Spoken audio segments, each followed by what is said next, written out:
Happy New Year and welcome back to Mindset Monday. I'm Gene Zanetti, your coast-to-coast mindset coach. 2020, we want to have 2020 vision, and the best way to kick things off is with the Mind Diet. Around the New Year's, almost everyone's starting a diet, something to do with food. Well, guess what? Now we're going to do the Mind Diet. We want you to become a radical optimist. We want to purify your thinking, and we want to untangle and unclutter your mind. So here's how we're going to do it. The Mind Diet. We could send this on over to you. So, first, what are we fasting from? Right? Diets usually are fasting from something. Criticizing, blaming, and complaining. None of that in 2020. You want to have 2020 vision? No criticizing, no blaming, no complaining. And if you catch yourself criticizing, blaming, or complaining, right away, give 3 things you're thankful for. Because remember, the opposite of depression, the opposite of sadness, is not happiness. It's actually thankfulness.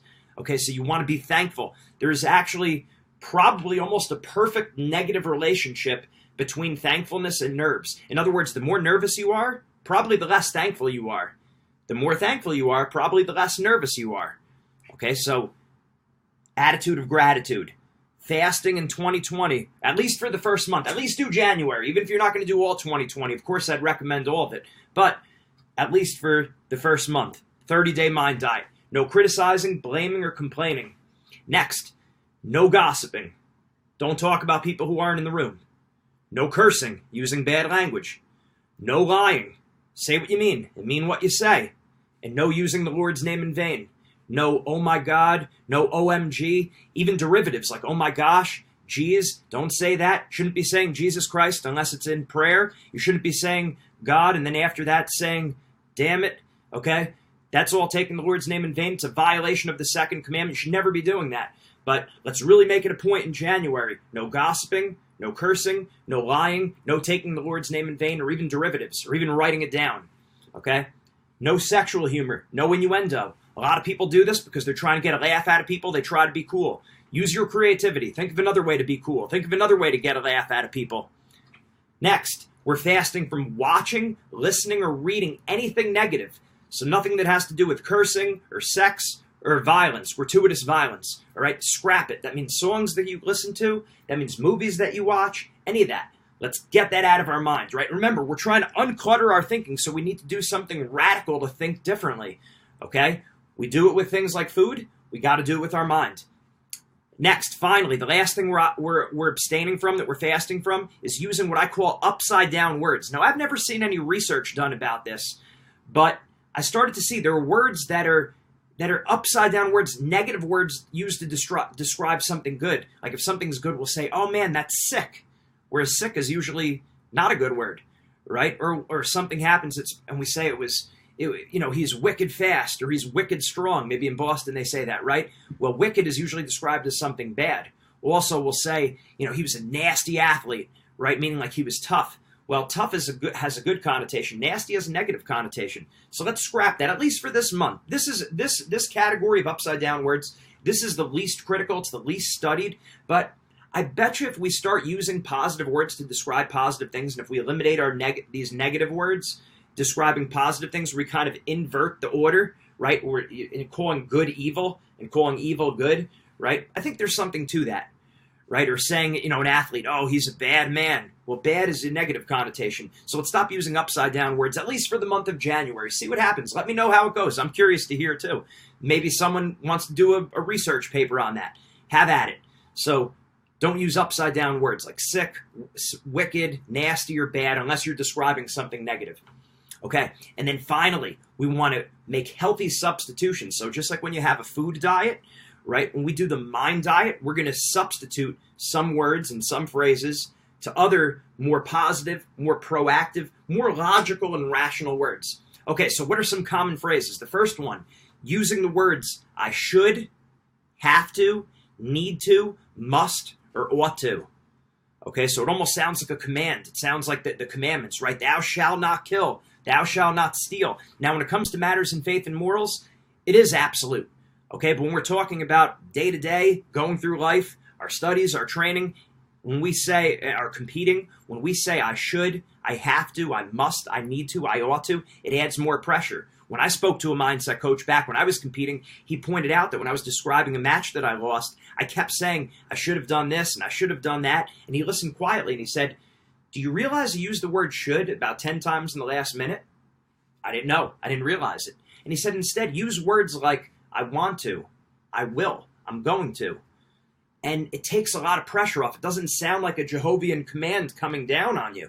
Okay, so we don't want to say I should, I have to, I need to, I must, I ought to, because it adds pressure. Instead, I will, or I want to, or I choose to, or I'm going to. You don't have to use all of them. Just pick one of those that works for you and stick with that.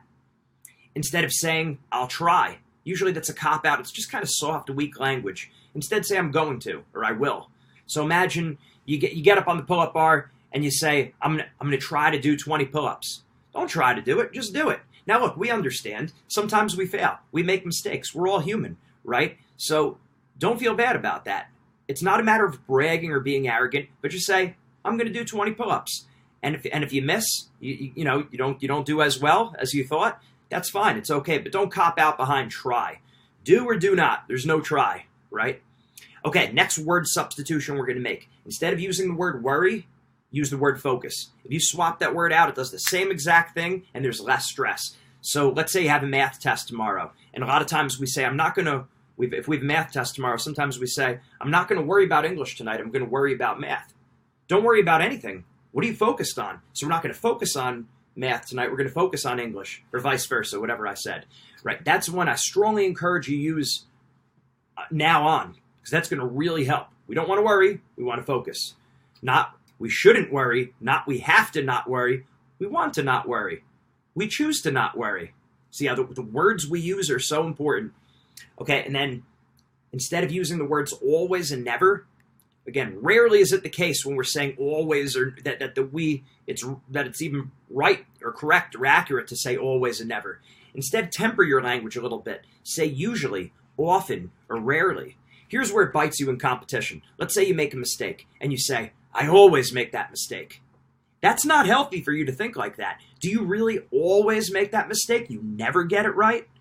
Well, I did it right the last time I competed. Oh, so you do it right sometimes. So sometimes you make a mistake. You see the difference? It seems like we're counting change and splitting hairs, and we are, right? If you're working with an accountant, you want your accountant to split hairs on the numbers. If you're working with a lawyer, you want your lawyer to split hairs, right? Making a case. Well, same thing with a mindset coach. You come to us, you want us to split hairs to make sure you're thinking positively, proactively, rationally, and very clear. Okay, so let's avoid using always and never. In the same line of reasoning right there, let's also avoid using everyone or no one. Because again, it's rarely the case that anything is everyone or no one. In other words, nobody likes me. Everyone was laughing at me. No, not everyone was laughing at you. Not no one likes you. You could say most people, or you could say few people. But look to avoid those words, everyone and no one. Again, anxiety and fear have a lot to do with all or nothing thinking and black and white thinking. So temper your word choice. Use your words carefully. Not because you should, not because you must, not because you need to or have to or gotta, but because you want to, because you choose to. Okay? So instead of saying everyone or no one, say most people or few people. Another great word change. Instead of saying the word problem, swap that word out and use the word challenge. People don't like problems. People do like challenges. So a simple word change can have a big difference in how you mentally approach a situation.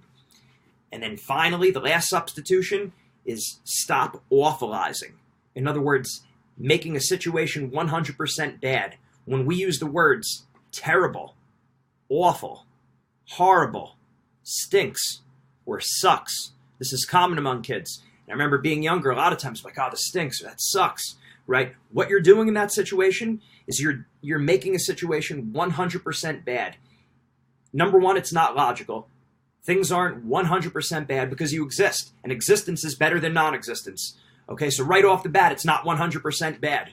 Okay? Next, it's lazy thinking. Okay, you look at the most successful people, the happiest people, what you see is they're not lazy thinkers. Instead of saying terrible, awful, horrible, stinks, or sucks and closing your mind on the situation, instead, Use more moderate language. Use more realistic, logical language. It's inconvenient.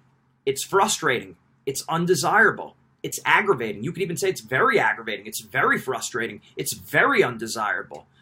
But really look to stay away from terrible, awful, horrible, stinks, or sucks.